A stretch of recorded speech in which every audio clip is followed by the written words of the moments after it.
The All-Star Game is in Cincinnati, where Pete Rose, a.k.a. Charlie Hustle, once led the Big Red Machine in the 70s. Rose will be back on the field tonight to be honored as a part of the Reds franchise four. Rose, of course, hoping for reinstatement into Major League Baseball by new commissioner Rob Manfred. Mixed feelings on this subject. Former Dodgers manager Tommy Lasorda weighed in on this subject, saying, quote, "You have got to be out. He has got to be suspended for life. If you are stupid enough to go out and bet on your own team and bet on baseball, there has got to be something wrong. If my brother did it, I would say the same thing." So that's what Lasorda thinks, but you can't deny the numbers. First all-time in games played, hits, and tied for first in 200 hit seasons. All right, so we got Lasorda's thoughts. Should Pete Rose be eligible for the Hall of Fame, Stephen? My position on this matter has been clear from day one. I have always been a proponent of Pete Rose being inducted into the Hall of Fame. I think it is absolutely shameful that this society has not forgiven this man. Pete Rose made a lot of mistakes. There's no question about it. He was a liar, a perpetual liar, a serial liar. He was arrogant about it. The late Bart Giamatti and others, Faye Vincent to this day, John Dowd and others, the leader, the special investigator that discovered Pete Rose's crimes against the sport, meaning gambling on the sport of baseball, which ultimately led to his lifetime ban. We all understand all of that, but I will keep this in mind, Skip Bayless. Pete Rose received a permanent ban on August 24th, 1989. According to Pete Rose, he received that ban 2 days before his daughter's birth. She is 26 years of age now. This man is still banned from the sport of baseball. When we think about us as a society and how forgiving we have been, we have forgiven killers, we have forgiven molesters, we have forgiven rapists, we have forgiven so many people. And I bring that up in all honesty because opinions about Pete Rose are not limited to the sport of baseball. We have a whole bunch of sanctimonious hypocrites running around this nation talking about how this man shouldn't be forgiven. Yet we see who has been forgiven. I think, and I hate to bring up these names because even though I've been hard on them in the past, again, I believe this is America. This is the greatest country in the world. It's the land of second chances. So I'm happy that Mark McGwire has a job in baseball. Okay, but Mark McGwire cheated. He used performance-enhancing drugs. I'm waiting for San Francisco or somebody, not just to hire Barry Bonds as a hitting instructor during spring training. I'm going to talk about a full-time job. Okay, I hope that Sammy Sosa gets a job in baseball. I'm looking at Ryan Braun playing in Milwaukee right now, where not only was he a cheater, okay, but this dude literally tried to get somebody fired for telling the truth. I'm watching A-Rod being celebrated, okay, when he was a serial cheater. List goes on and on and on. But Pete Rose is #1 in every major category imaginable, not to mention the fact that he has what I believe to be the greatest nickname in all of professional sports history, Charlie Hustle. That means he got there by busting his tail, working his butt off to be as great as he was. I am not in any way glossing over the wrong that he has done and the fact that he deserved to be punished. But I just remember, and I wasn't happy, and I'll leave it at that, but I wasn't happy when ESPN came out with a report just a couple of weeks ago about Pete Rose and documents talking about he bet on the game as a player, the timing of it all. I didn't like it one bit, to be quite honest with you, but it is what it is. We're a news organization as well, and that comes with the territory. But my issue with it is that you got all-stars. Didn't Nelson Cruz test positive for performance-enhancing drug use? And this brother is an all-star and being celebrated and revered. And we're talking about kids showing up at this game to celebrate the home run derby, the all-star game, and all of this other stuff. We want to bring that up, okay? But not only will we not forgive Pete Rose, but we keep reminding the world as to why we won't forgive him. So we don't want to let kids forget him and the wrong that he did. But we want to gloss over performance-enhancing drug use going on today. The list goes on and on. I just find it to be incredibly reprehensible, and I just think that it speaks badly of our society, particularly from a hypocritical standpoint, to not forgive this man. If I said that he didn't do it, Well, it wasn't that big of a deal. That would be irresponsible on my part. And I know the rules were there in the clubhouse, as they say. The sign, you see it plastered all over the wall. No gambling on baseball lights. I get all of that. But my God, this was 1989. It is 2015. The brother is serving 26 years and counting.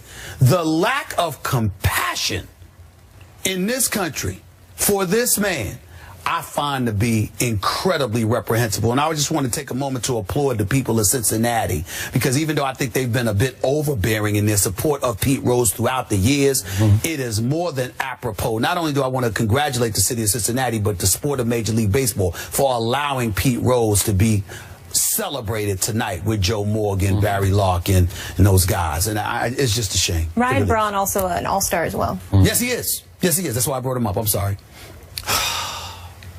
I hope Pete Rose is watching, because you stated his case eloquently. But as usual, as you have for several years on this show, you missed the bigger issue point here. And it's why Pete Rose should never be allowed in the Hall of Fame. I want to state up front, I have absolutely no problem with Pete Rose being honored and hero worshiped tonight by his hometown, the city that loves him most, the city he once owned, the city of Cincinnati, Ohio.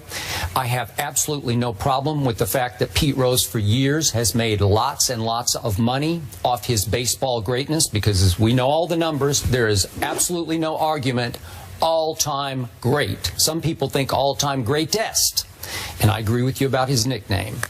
But now we know for sure that Pete Rose bet on baseball as a manager and as a player. He repeatedly, over many years, crossed a line in the sport of baseball or the sport of basketball or the sport of football or hockey that you cannot cross. He bet on baseball. He threatened the very credibility of the sport. He threatened the trust that the fans have, that this game is played on the up and up. Because I'm going to remind you, Mr. Smith, that back in those days, there was no internet gambling. Pete Rose had to associate directly with the bookmakers or the representatives of the bookmakers, some bad people. And he risked falling into the trap that many athletes in the past fell into. They got into a gambling debt hole, and to get out of it, they had to throw games. What was the biggest scandal this sport has ever suffered? You can throw at me the steroid era. I will throw back at you the 1990, I know it was way before. 1990 Black Sox 1919 scandal. Black Sox scandal. Got it. In which members of one team in the World Series opted to take payouts to throw World Series games. You just cannot risk it. And Pete Rose risked it. And trust me on this, even though we don't have any proof that he bet against his team, it really didn't matter to the bookmakers or the gamblers who were watching closely. Because on the days that Pete Rose opted not to bet on his team as a player, they're thinking, aha, he's not betting on today's starting pitcher because he doesn't trust today's starting pitcher against that team. So you're sending messages behind closed doors that way to the gamblers. You're associating with all the wrong people. And what happened was Pete Rose became the poster boy for just how seriously baseball is going to take betting on baseball if you're involved in the baseball game. For years, for decades now, all those 26 years you talked about, the message got sent through the face of Pete Rose for generation upon generation: this will not be tolerated. Actually, Pete Rose has served a great purpose for the game that he loves. He became the essence of what not to do, how not to threaten the credibility of this game. So keeping him out continues to send a message to today's players. You can cross lots of lines here. We'll let you pay your price for performance-enhancing drugs and come back and perform. But you can't cross that line. 2 points I want to make. Number one, you brought up the 1990 White Sox, 1919 Black Sox scandal, okay? Now, obviously, they were fixing games. Are you aware of the fact that, at least according to a few articles that I've read, a couple of them are Hall of Famers?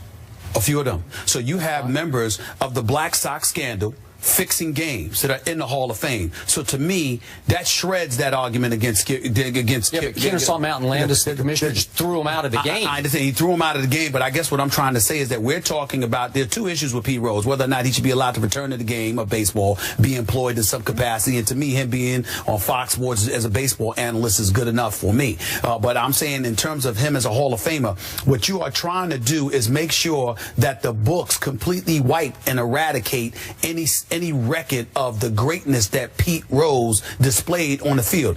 By the way, are the networks willing to give that money back? Is the sport of baseball willing to give the money back that they generated from his exploits on the field when he was doing what he was doing? Whether it's eclipsing Ty Cobb's all-time hits record or doing the things that he's done. No, I'm saying he got paid. I'm talking about the sport and how they benefited from the exploits of Pete Rose. I don't think that they're doing so. And we have to keep that in mind. You've got folks from the Black Sox scandals who are in the Hall of Fame, but we also have to keep in mind this, Skip Bayless. When you talk about Pete Rose and the sport that he helped uplift and what have you, think about this reality. So many times we've heard people say, if Pete Rose had just apologized, if Pete Rose had come clean, if Pete Rose had admitted, etc., he would have been forgiven by now. I'm sorry. Then that means that there's wiggle room to whatever policy you want to implement. That. I'm just telling you what they say. We see it all the time. We see it all the time that he is denigrated and excoriated because of how he conducted himself during the investigation and thereafter. Well, I'm just saying, these are from the people that are directly involved. Whether it's a Faye Vincent, whether it's a John Dow, well, not Giamatti, but whether it's a Faye Vincent, the John Dows of the world, and others, they have said the manner in which he conducted. We've got great reporters like Jason Stark, like Buster Olney, like Tim Kirkchin and others who have religiously talked about how part of the problem is how he conducted himself. I am simply saying that gives at least the impression that there's some wiggle room. And the fact that there seems to be no wiggle room when it comes to Pete Rose is because of the vitriol he's generated because of his behavior, not just the gambling. And that's where my point about forgiveness comes in. Let it go. He messed up. Let it go. You know what? You keep using the word forgiveness. I think everybody forgives him. But no one wants to forget what he did. They don't want to let today's generation forget. Hall of Famer Pete Rose deserves to be there because he produced on the field. That should never be erased. You don't want to let him back in the game and give him a salary, that's fine. But you should not be allowed to deny the greatness that somebody gave to us for over 20 years in Major League Baseball. That in itself is just as big of a crime to me. Okay, and last quick point to your Black Sox point. They're not in my Hall of Fame, in my mental Hall of Fame. Sure. Okay.